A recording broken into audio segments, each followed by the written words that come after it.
uses in court situations.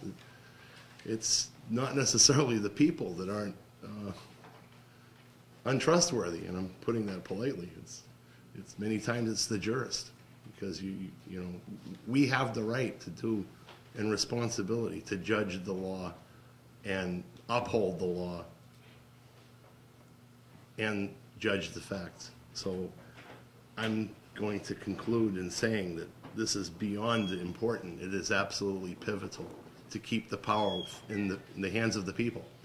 Thank you very much, Mr. Johnson. Other questions, Mr. Johnson? Seeing none, we appreciate you coming today. Thank you very much. Dennis Goddard. Thank you, Mr. Chair, members of the committee. I appreciate your time. I'll be brief. I'm in support of this bill, and like everyone who's in support of this bill, I have a favorite quote that I feel compelled to share with you. Sir, just for the record, if you can give your name. Oh, sorry. My name is Dennis Goddard. So I have a quote that I feel compelled to share with you. This is from the first Chief Justice of the United States, John Jay, and this is in his decision, State of Georgia versus Brailsford, in which he writes, "It is presumed that juries are the best judges of facts. It is, on the other hand, presumed that courts are the best judges of law. But still both objects are within your power of decision." He's addressing the jury here. "Both objects are within your power of decision. You juries have a right to take it upon yourselves to judge of both, and to determine the law as well as the fact in controversy." That's the first ever Supreme Court Justice of the United States. I hope that lays to bed any question about what the extent of this right is. Now, I hear a lot of talk about common law, which is weird and arcane, and I don't understand it, and I'm not sure if anyone does. And to me, this is not about common law. This has nothing to do with common law. This, to me, is all about decided Supreme Court cases and about natural rights. Our New Hampshire Constitution, people have picked bits of it. To me, the applicable bit is Part 1, Article 4, rights of conscience. And it's one of those nice articles that only has one sentence. "Among the natural rights, some are in their very nature unalienable, because no equivalent can be given or received for them. Of this kind are rights of conscience." The jurors have an inalienable right to their consciences. I look at it very simply. Juries have a sniff test. Does this make common sense? Are we going to find this guy? Are we going to send this guy to jail? Are we going to take some action? Is it moral? Is it conscionable? Can I live with myself when we do this? That fundamentally is what this is about.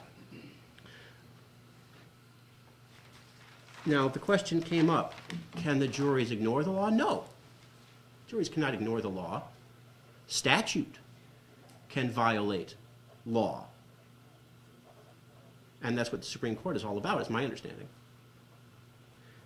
And what this allows the jury to say is not to judge the law necessarily. It's allowed to say, in this case, does it pass the sniff test?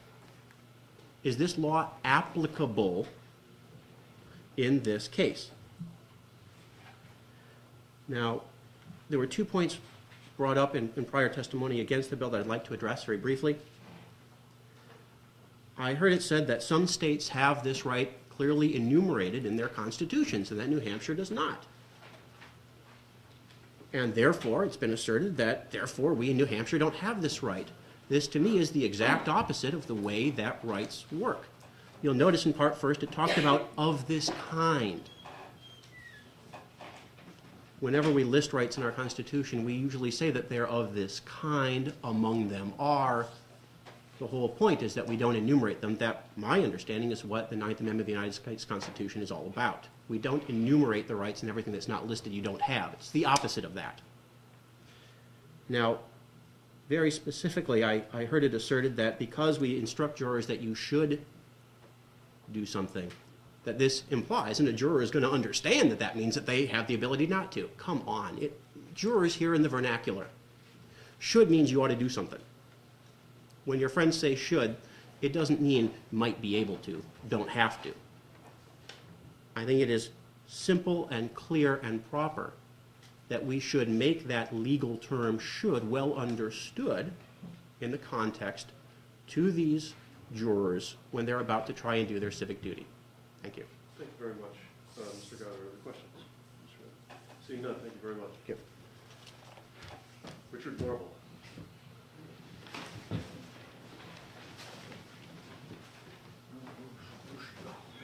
I have some, I'm just going to give it to oh, there you are. Thank you very much. I appreciate the courtesy.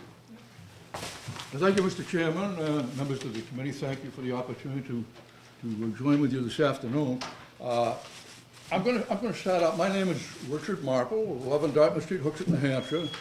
I'm a former New Hampshire State Trooper, a former insurance investigator, and I have been associated with the fully informed jury for over 25 years.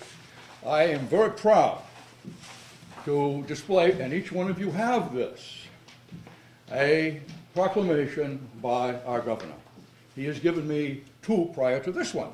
So it would appear that the governor is supporting our efforts to date, and hopefully that he can put this signature on the legislation that you're about to presume here. I'm not going to be redundant on a lot of the comments that have been made.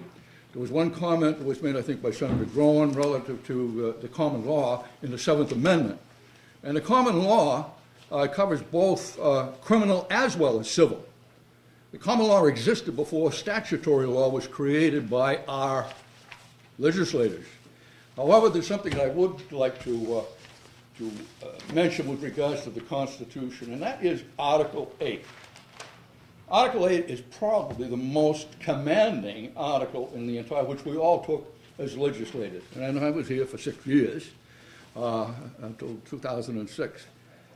And I took an oath, and I respected that oath, because that oath says in Article 8 that all power residing in and being derived from the people, all of the magistrates, that's the judges, and officers of government, that's the legislature, are their substitutes and agents and at all times accountable to them.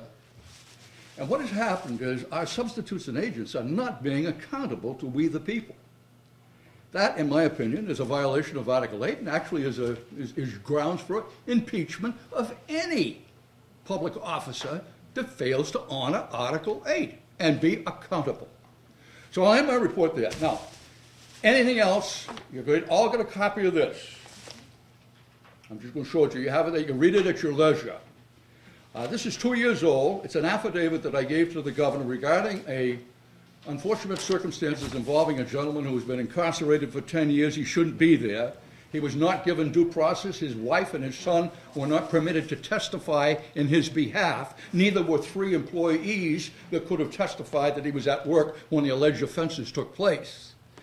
And why I got this is because the wife of this poor individual, who's still up at he's named in here, contacted me because I was the state contact. You can go on, if you go on to feature.org, www.feature.org, and you put it under state contacts, you put your cursor there, you'll get the United States. I have counterparts in the other 49 states doing the same thing that I'm trying to raise the awareness of the public that they are not only have an obligation and a duty to do jury duty, but they should consider it an honor because they are the 4th branch of government, and they can nullify the bad law that legislatures, unfortunately, with unintended consequences, put through for emotional purpose or otherwise.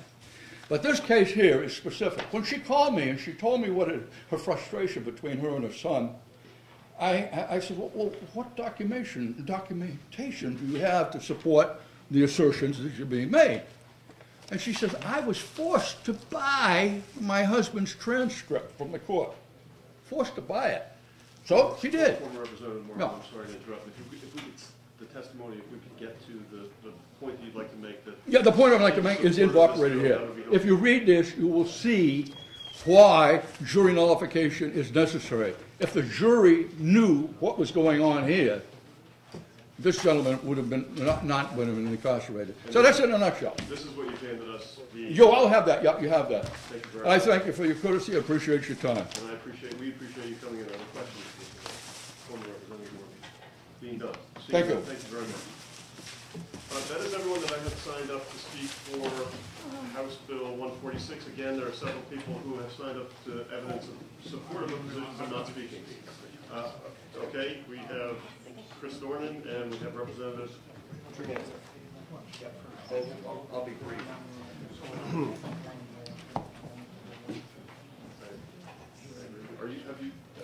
Are you on the list, sir? I don't know. I did sign one list. Yeah, yeah. Norman Tregenza. I represent Carroll County District 2, which is Madison, Albany, and Eaton in Carroll County. And just two brief points, which is that HB 146 is needed for when there are legal contradictions in the law. And then a member of the public, Mr. Johnson, mentioned that it's possible for juries to feel boxed in. And I actually had an experience like that, not in this state, but living in another state at the time. The judge actually instructed us that we could not serve on the jury unless we applied the law as he presented it to us. So I'll thank you for your time. And I just have a question. Yeah. You said that was in another state? yes, Arizona. Thank you very much. Yeah. Thank you. What questions? Sorry. Seeing none. Chris Dorn.